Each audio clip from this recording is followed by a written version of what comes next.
everything is there. Okay, even the whole society is using internet.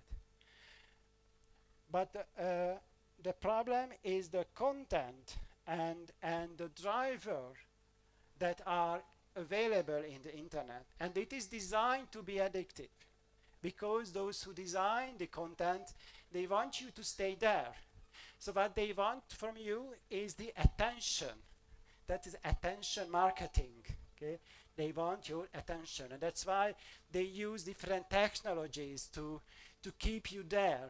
They use notifications, they use like uh, this like messages. Then you can count how many people like your input on the social media.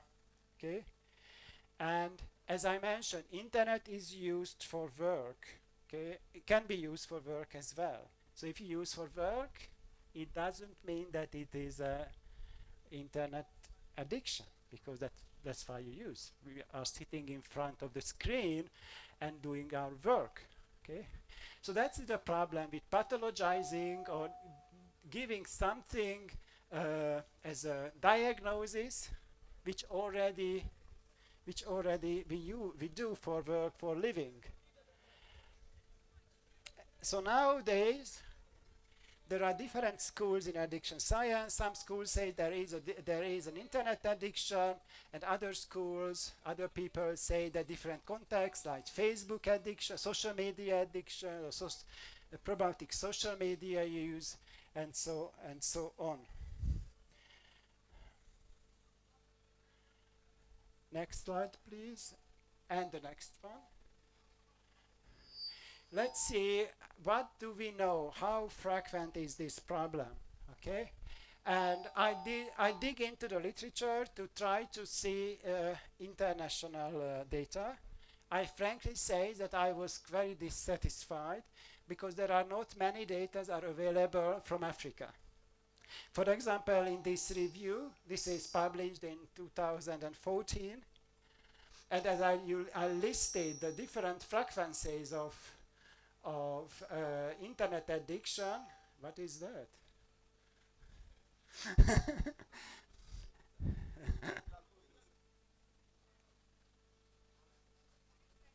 Okay, so as you see that the frequencies, it varies, is about 4% or 11%, between 11%, but no African data. Okay, so and that's a problem because it also cultural issues. So that means we need data, we need research. How is the problem present here in Africa? Africa is a big continent. How is present in Cote d'Ivoire or other African countries? And later on, I find another paper. This is a newer one. No, that is the same. Please next slide. This is from Africa, and this is from 2002, and we see very large numbers, 30%, even 60%. We have to be a little bit cautious because these studies are not using representative samples. These are small studies, many small studies summarized together. Small studies, specific schools use different questionnaires, different diagnostic criteria, and sort of things. It's obviously, I suspect that is, I hope this is a much overestimation. Okay, but this shows that there is a problem here as well, and in different regions, and in different target groups, and with different socioeconomic status. Even it's interesting that they find the upper middle class as a very large number. If you would trust this number, you would say 60% of adolescents, because this is high school and university students, are addicted to internet or have problematic internet use. I doubt it. I'm not that pessimistic, but that means that that the problem is there and something should be done.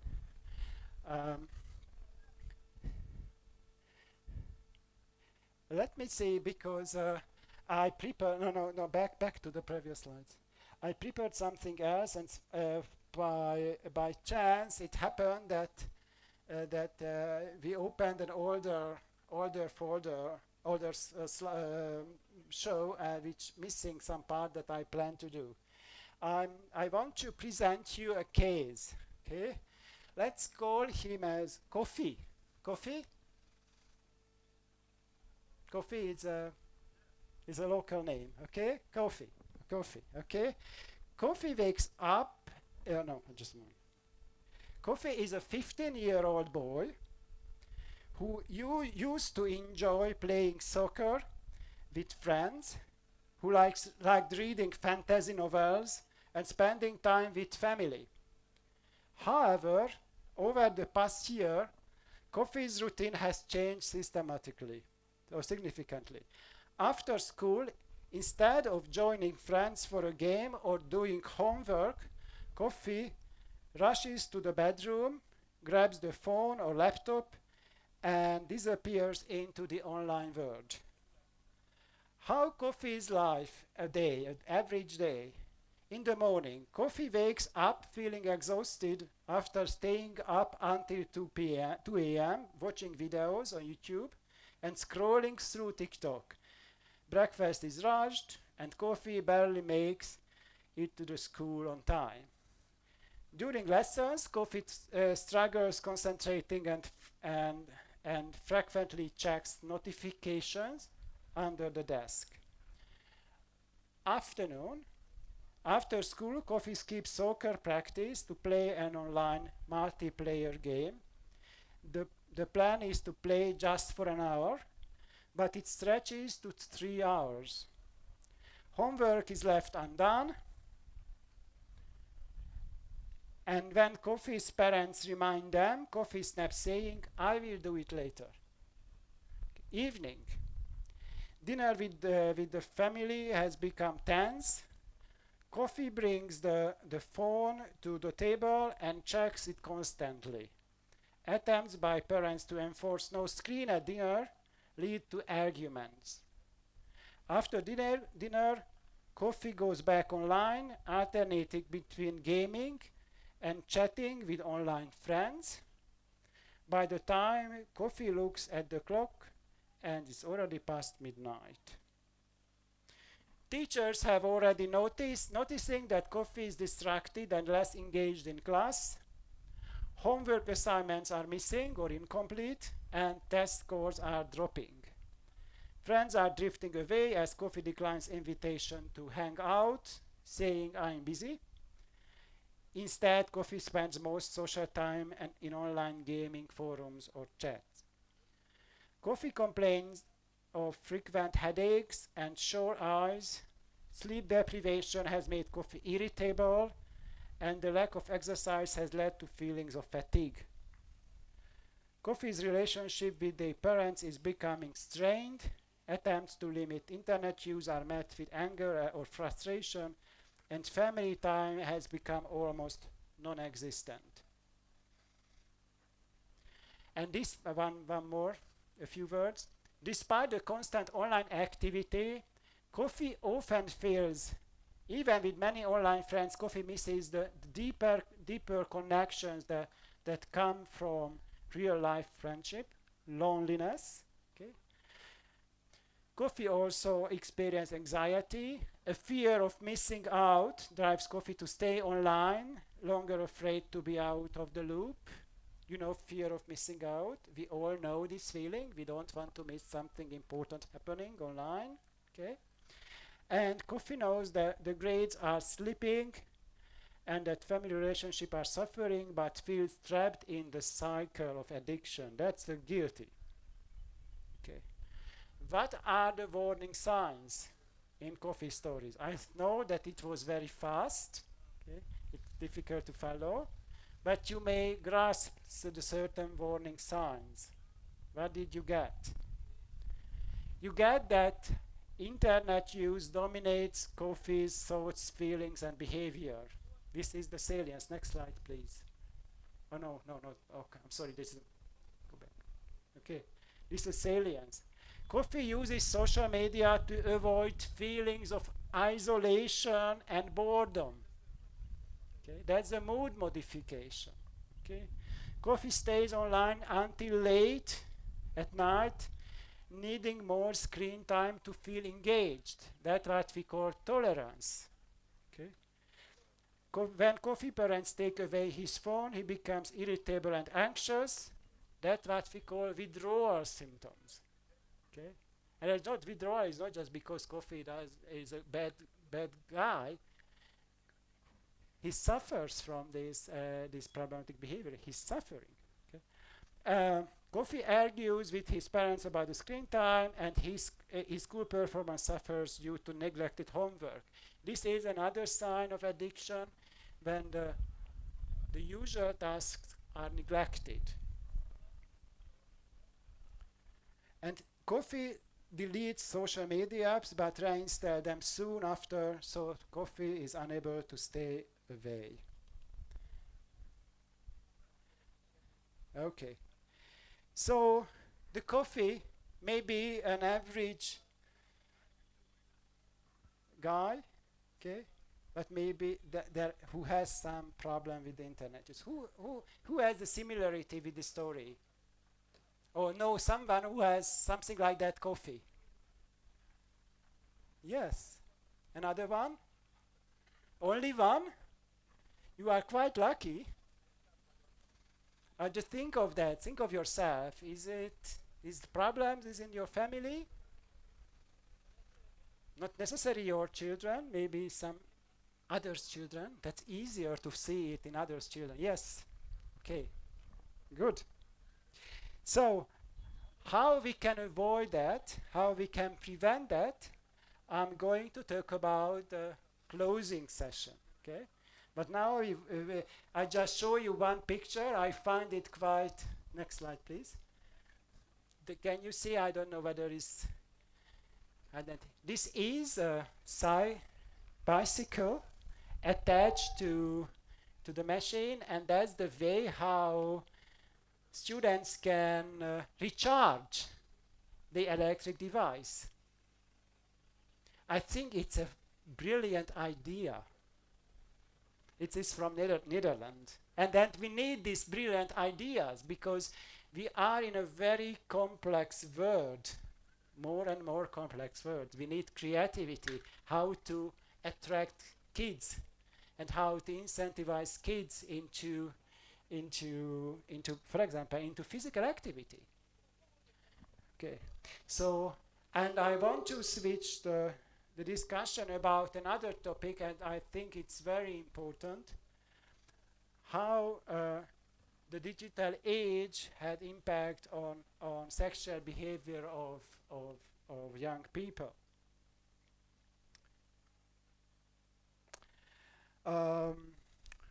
Next slides, please. I just put it here. This is a screening test of problematic sexual behavior. That's a sex is it's a very difficult issue when we talk about sex addiction. How you can become addicted to sex. Sex is part of our life. Okay, that's a question. That's a problematic issue. But if you want to check yourself, if you have any problem with sexual behavior, just answer these screening questions. Yes or no? Do you often find yourself preoccupied with sexual thoughts? Come sex in your mind often? Yes or no? Do you hide some of your sexual behavior from others? Yes or no? Have you ever sought help for sexual behavior you didn't like? Has anyone been hurt emotionally because of sexual behavior? Do you feel controlled by your sexual desire? And when you have sex, do you feel depressed afterwards? These are the frequently used questions to screen the problematic sexual behavior. And the next slide, please. Just next one. So, as I already showed you, this is what we call as a continuum model. Continuum model of problematic behaviors, and it can be applied to to sexual behavior. So let's say everyday sexual behavior, and then it can become, usually it is positive, it is energizing, the sex is something very good, okay? It reinforces relationships and it provides satisfaction. But it can become problematic, and maybe it's especially when it goes to the online field, okay? Because sexual materials are easily available online, and that's the issues. Okay, and then it can also develop even more severe conditions, which our psychiatrists here can talk about. This is compulsive sexual behavior, sexual disorders. Okay, these are clinically these are situations which require clinical attention. I'm not talking about that. I want to talk about the problematic sexual behavior. And the next slide, please. Yeah, here. Why? What is the driving force behind online sex? Why online sex becomes very easily grasping our mind or getting into our mind? Because it has easy access. It's just a few clicks and you are there. Anonymity, that the person can engage in sexual behavior without being identified. Affordability, so that is access on the internet, maybe for free, maybe for a low cost. Okay.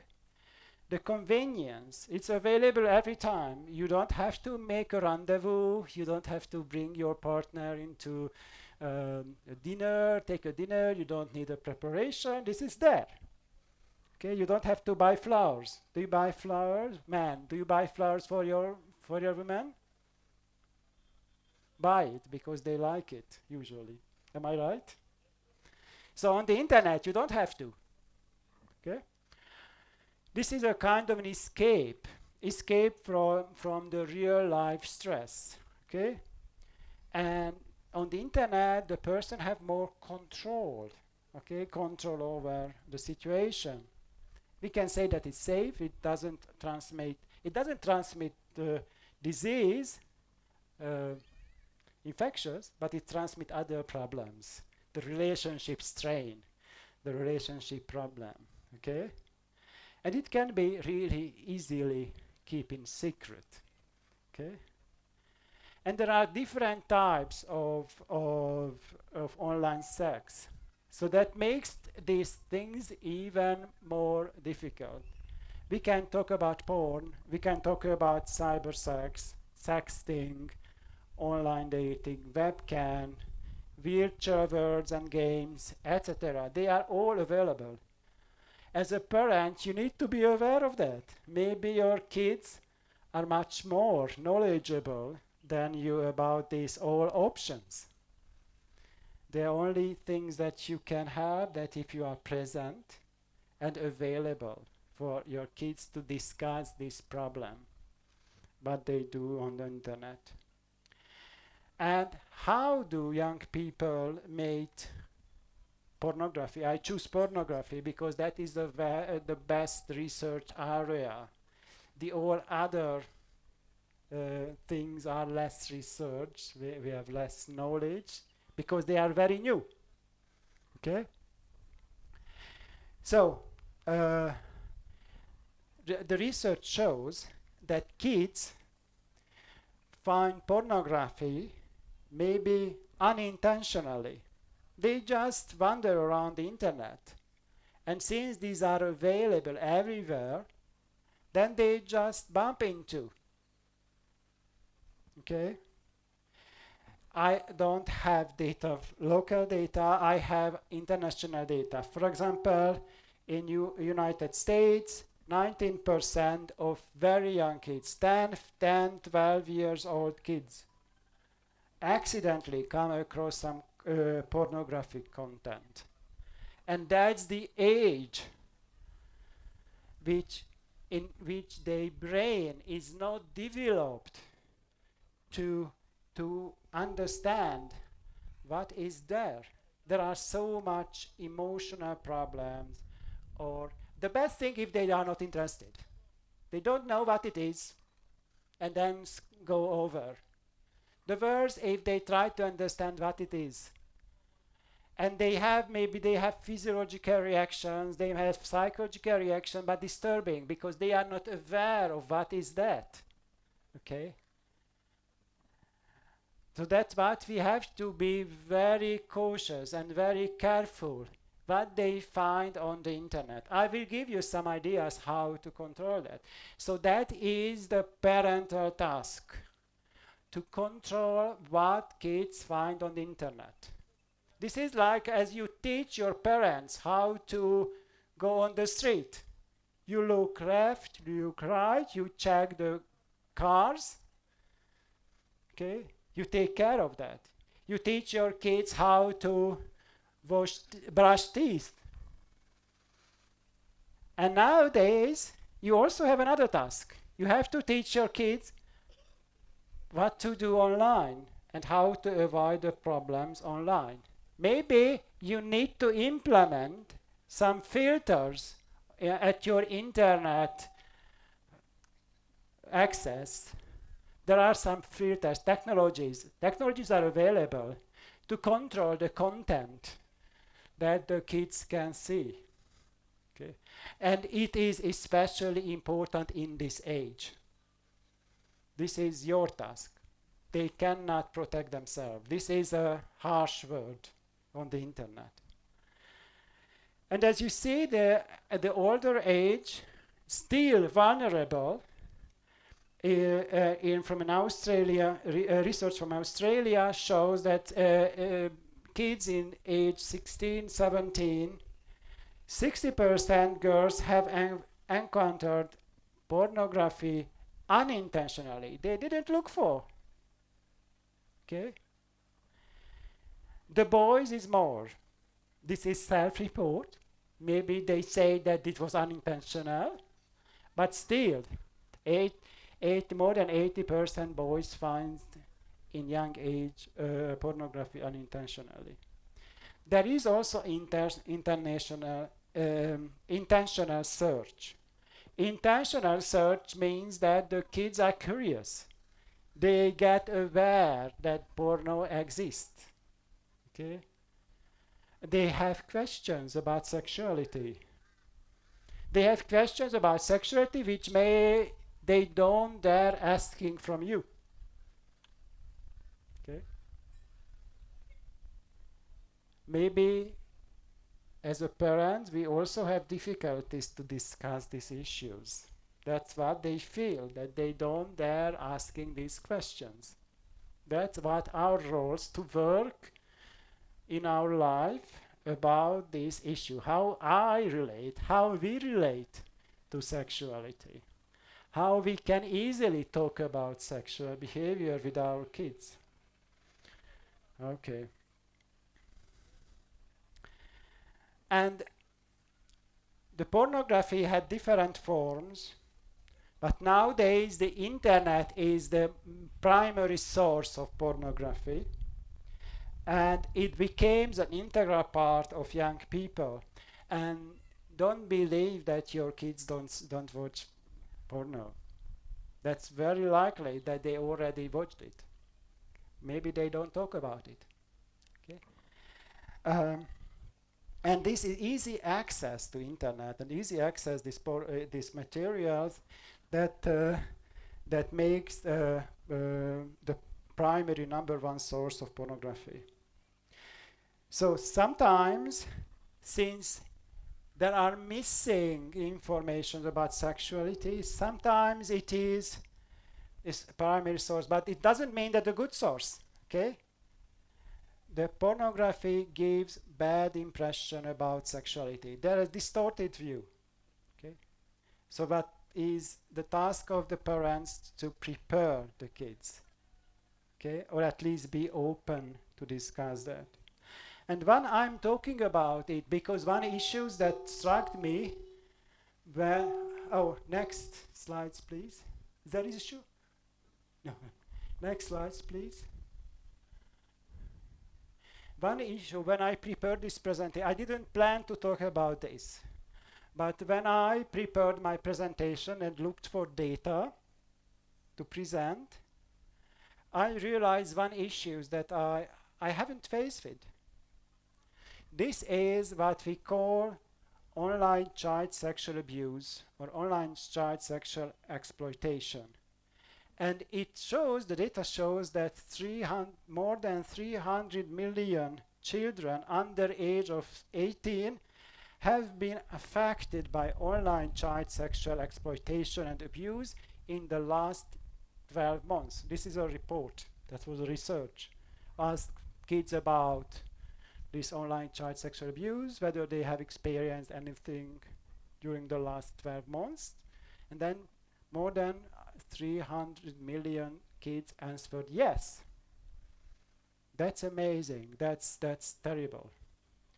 1 in 8 children globally have been subjected to online solicitation in the last 12 months, such as unwanted sexual talk, which can include non-consensual sexting, unwanted sexual questions, and unwanted sexual acts requested by adults or other youth.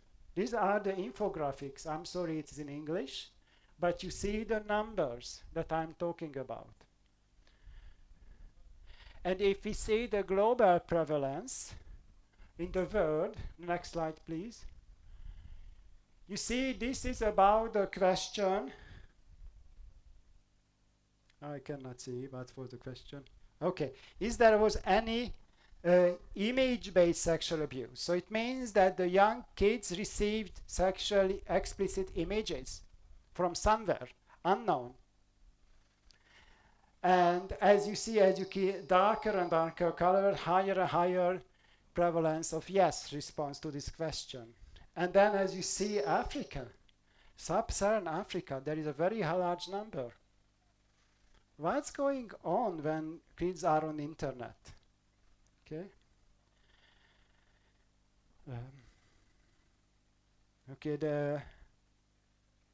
Okay, next slide, please. I think we can skip that one. Okay. How the link of problematic internet use, the screen time, and online pornography and online child sexual abuse are related. The online child sexual abuse can have different forms, like grooming, sharing exploitative materials, or exposure. But how kids can reach this information, okay, or this stuff? One is that the kids kids spend too much time online, okay? So the prolonged exposure to this material, prolonged use of internet made it more likely to get these materials, okay? And also online pornography in this case. This is harmful impact. It's many harmful impact, especially among kids. That pornography shows sex, exploitative sex. That's not normal, okay? And predators, sexual predators, can easily get the kids through pornography. Okay, so that we have to be careful. I think it's something that we don't talk much about, that we should talk more about. And then what is necessary to talk to our kids, what they do on the internet. Okay. So, and the question is, as the kids get older, they are intentionally look for pornography materials.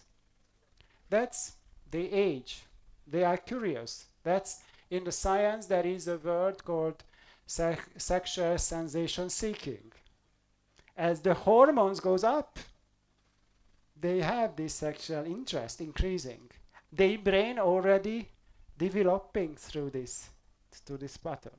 Okay, and it seems that internet can become an easy access, affordable and anonymous, so they can easily ask questions without any names attached. Okay, and sometimes kids feel ashamed to asking questions. Okay, they feel uncomfortable discussing with sexual issues with the parents. The good thing if they have some adult who can help if the parents cannot, or anyway. Okay. Next slides. And what next slides. But we need to teach all the kids that pornography is not a reality. Okay? Pornography improves unrealistic expectations about physical appearance, sexual performance, roles. The porn is a scripted things, so it is designed like a film, and the film doesn't show the real life. The films, movies are fictions. Okay. And the porn does not show the consent. Those who I don't know who have seen porns already in their life, but just remember that there was no consensual sex. It is not about consent. Okay, and that's what is important to learn for the kids. That is a consensual. The good sex is something that we together for the sake for the both parties. Okay. Good. So let's summary because the time has running out. We see behavioral addictions like internet use, gaming, online pornography. It can develop from everyday life into the compulsive behavior. And we also discussed how you can really recognize what are the core features of problematic use, including the thing becomes very important, the tolerance, mood modification, that's very important, the mood modification part.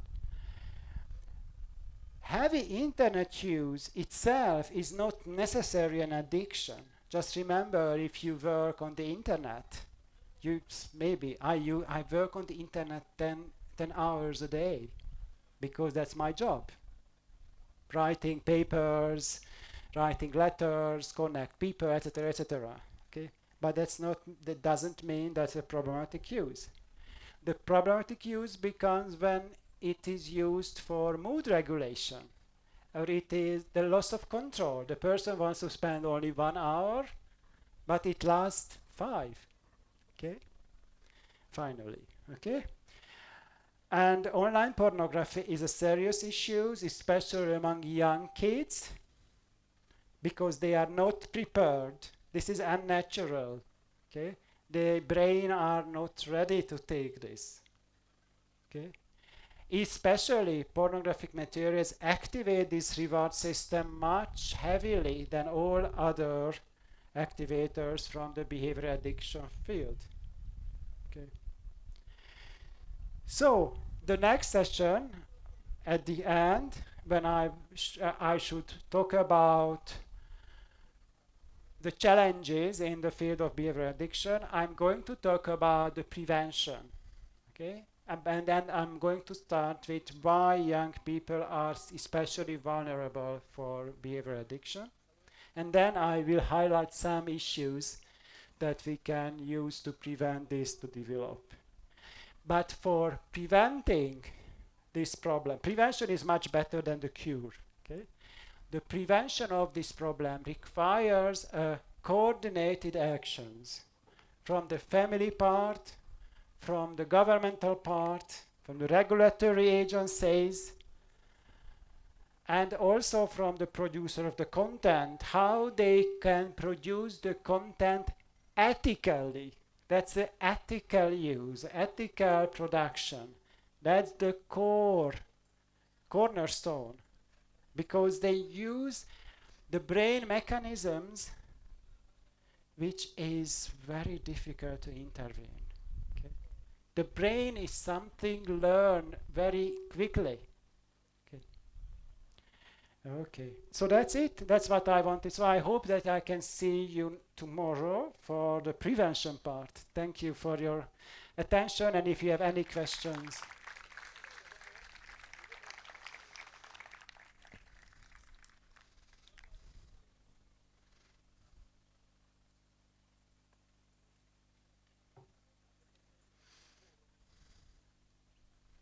And I want to say thank you for the translators. I didn't make their work easy. I'm sorry. That's my style of presentation. I speak too fast. I couldn't control myself. I have a kind of self-control issues. Bien, merci. Merci bien, Monsieur Robert Hubin. On peut l'applaudir très fort pour cette belle conférence, ponctuée donc de thèmes majeurs. Alors, je voudrais juste rappeler que c'est juste une conférence inaugurale pour cette 17e édition.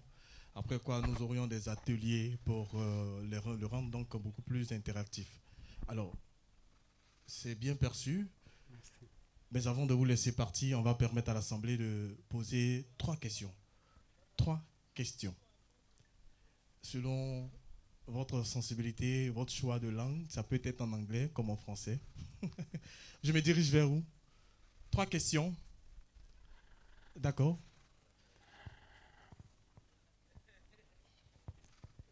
Oh, so far.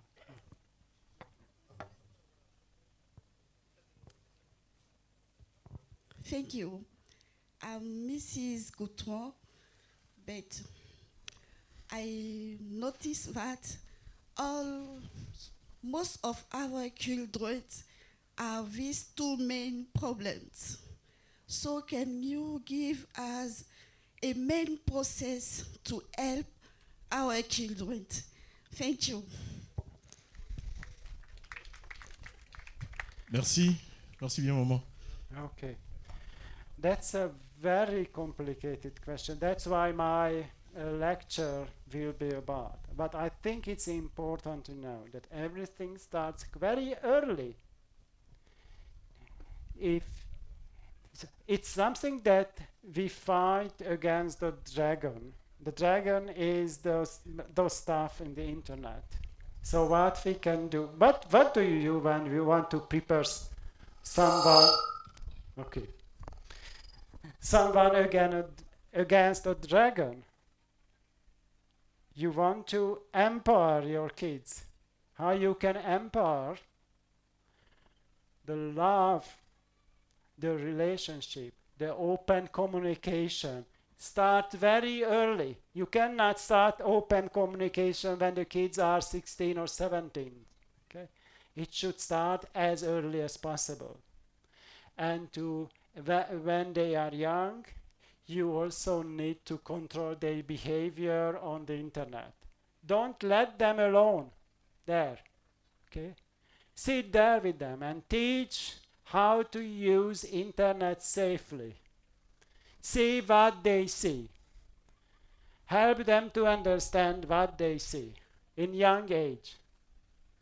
There are some age that they don't let it, but until they let it, that it is important. You need to be the role model how to approach the internet, because internet again is a very good source of anything, but also the danger. That's what I can tell. No one can say what is the best way, because there is not so many research on that. But we know from developmental research that a good relationship in the family, that helps a lot. That can prevent. And that the prevention is the cornerstone. The other things that you can also do, then as a family organization, you can put a pressure on regulatory agencies to regulate the internet providers and those who create internet content. That is possible. And the third thing that I'm also going to repeat all the time, implement a filter on your internet access that can filter out sexually explicit content. Okay? There are many available. There are machines, there are programs, etc. Just look for that. I'm not commercially interested in these programs. So then you need to look for the internet or ask your kids. They are very, very wise how to look for something in the internet. look for and check what are available and implement it. That's to make the internet child safe. That's an important. That's what I can tell now.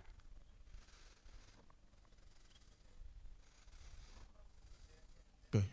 On va y aller. Deuxième question. Le micro est déjà vers vous. Thank you for your speech. It's not a real question, but it's my opinion. It's about the sex.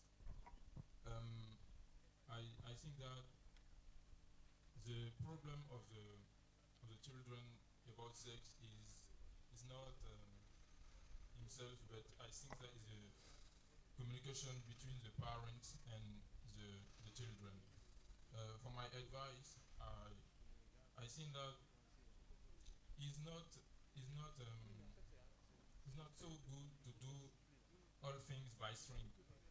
You must talk with your children, and since the little age, prepare him to be separate of that, because you can have some friend, some guy to show you, and you don't know what can we do to your brain, and you fall down it.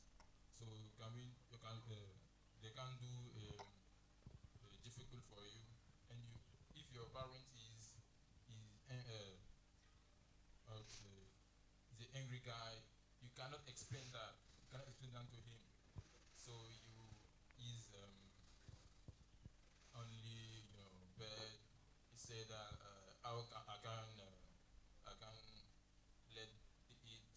So for my advice, I think that the problem of the sex is the communication between the parents and the children.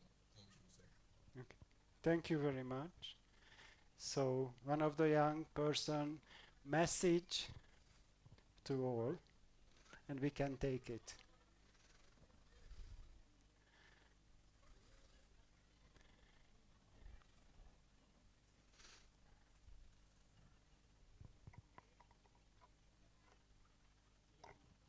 Il faut rappeler que ce sera la dernière question sur cette série de 3. Allô, allô. On donnera la possibilité à chacun donc de mieux s'imprégner en atelier. Yes. Mhm. Morning.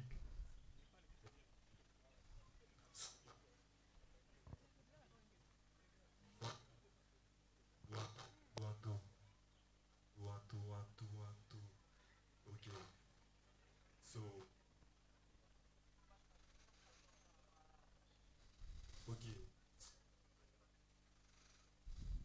Hello, okay.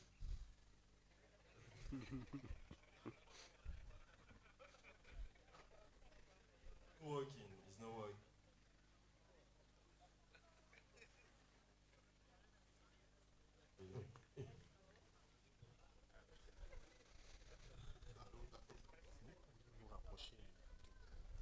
Yeah. Okay. Yeah, so after what it said, I think that it's right about everything he said. I think that if parents talk, they don't want to talk about sex with the kid, somebody else will do that for them. If you don't talk with sex with your kid, internet will talk with to sex. Like they will do your work for you. So like, but here I want to say it's a little bit taboo because we have our own like tradition, and so like it's really difficult for the parent to talk about sex like with kids. They don't do that here.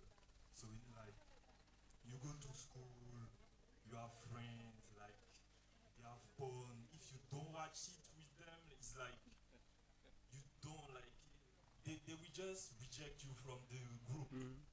You get it's like no watch porn is like a bad thing in school.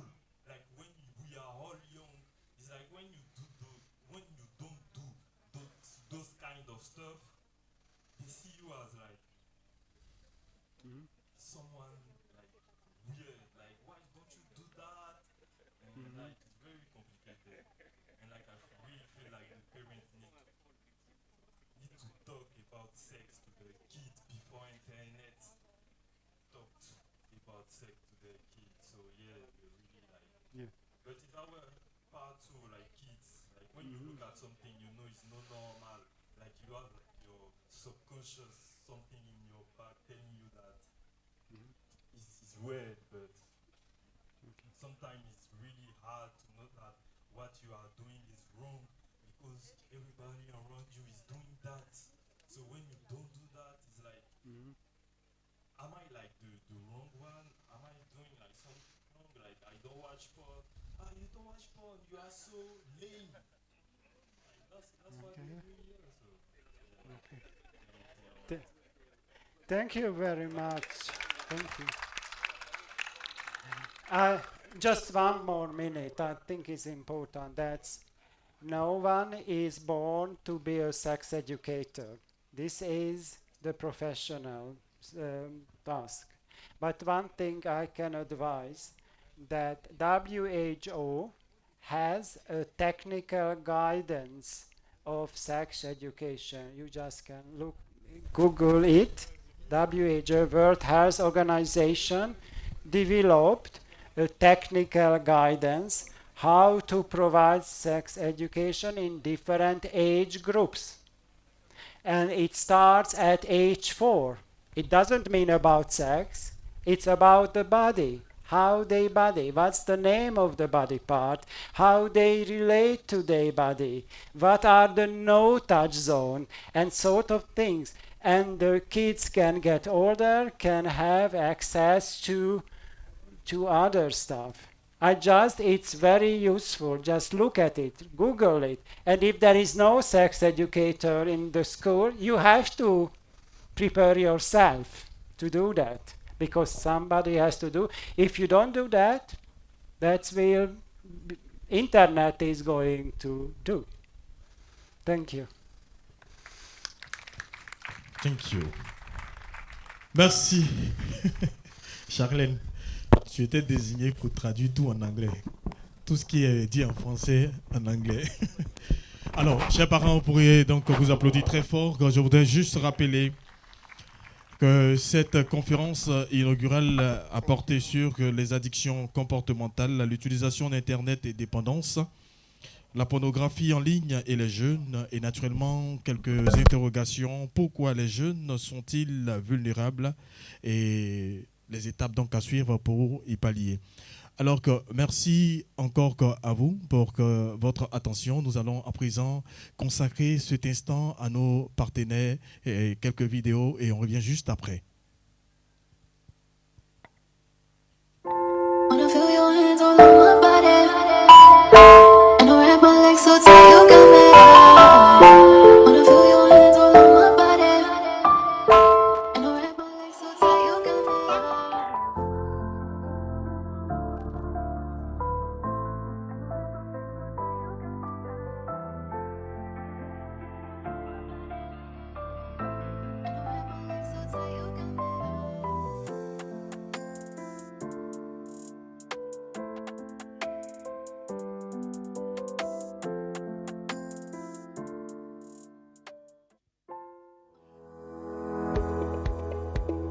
Alors nous précisons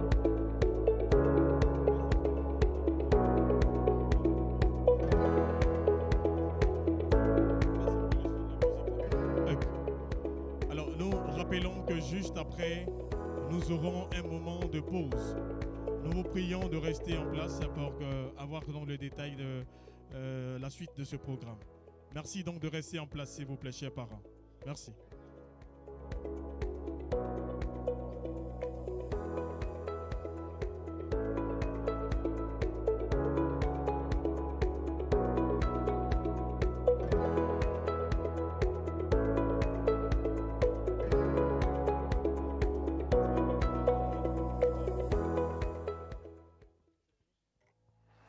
Bienvenue dans le futur de la formation professionnelle.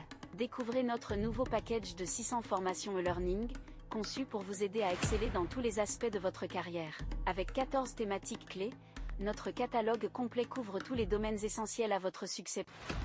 Notre approche interactive vous permet d'apprendre de manière immersive et engageante, grâce à des simulations réalistes, des études de cas captivantes, et des quiz interactifs qui renforcent votre compréhension et votre rétention des connaissances. Investissez dans votre évolution professionnelle avec un coût avantageux. Apprendre à votre rythme où que vous soyez, et à tout moment qui vous convient. Eh.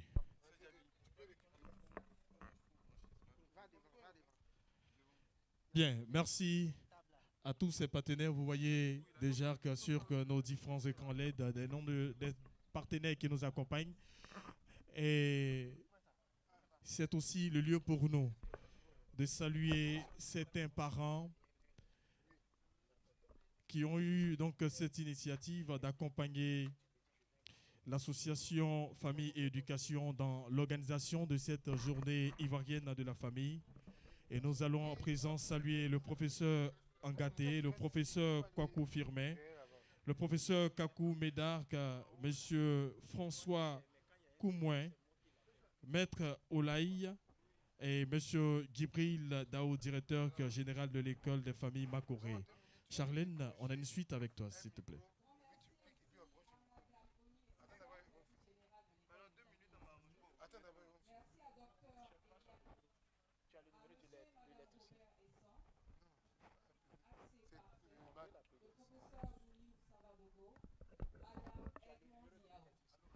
Et on n'oublie pas monsieur et madame Akandi, monsieur et madame Emiem, monsieur et madame Koueyou et madame, monsieur et madame Kouyaté, monsieur et madame Jules Assamoa.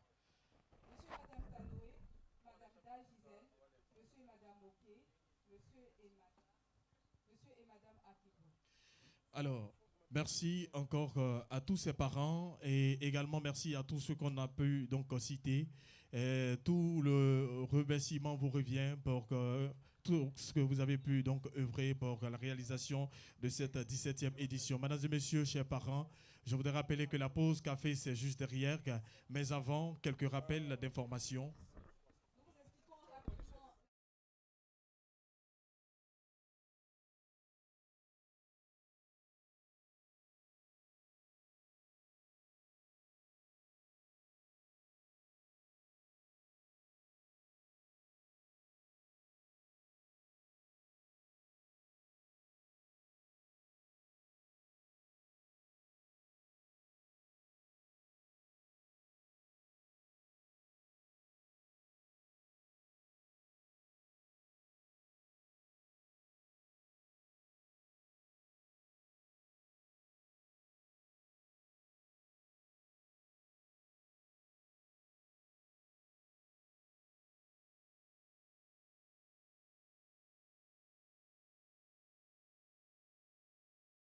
Le groupe en deux.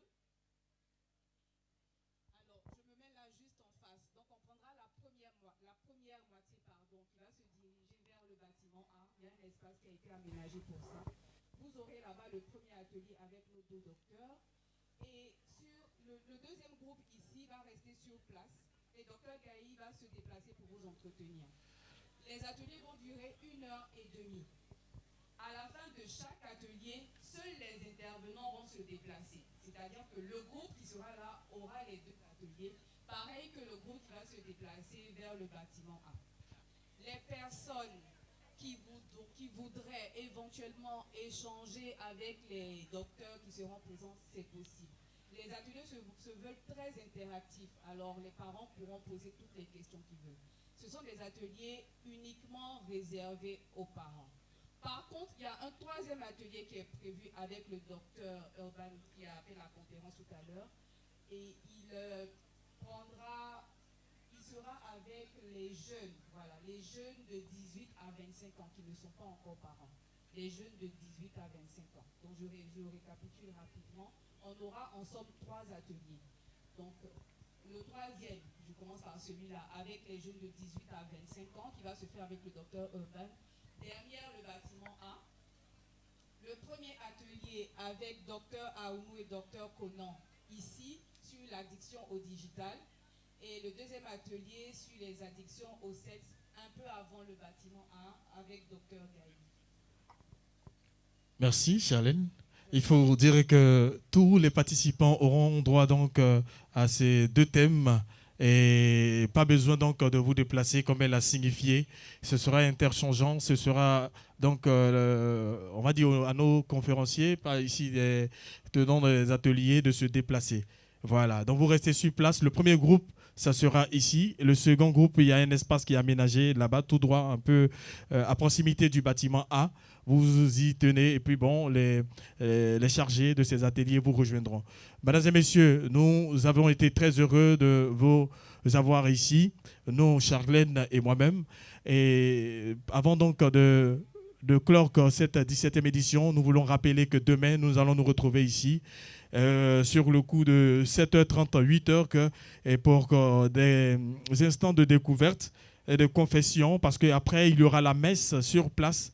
La messe demain sur place ici. Après la messe, nous aurons une pause café. Et naturellement, ce sera une prise en charge des enfants de 0 à 10 ans à la fin de la messe. Et nous aurons également une conférence sur les addictions comportementales et les nouveaux défis. Et naturellement, restitution des travaux des adolescents, ce sera donc sur le coup de 12h à 12h45. Activités récréatives 1 des jeunes et enfants de 0 à 16 ans. Activités récréatives 2 adultes avec des éliminatoires.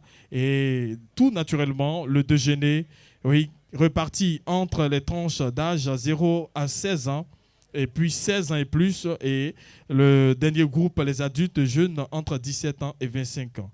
Nous aurons à la suite donc de notre déjeuner les activités récréatives pour les parents, jeunes, enfants, remise de l'eau et nettoyage et rangement donc du site. Merci encore à vous pour votre participation. Demain pour la deuxième journée. Merci.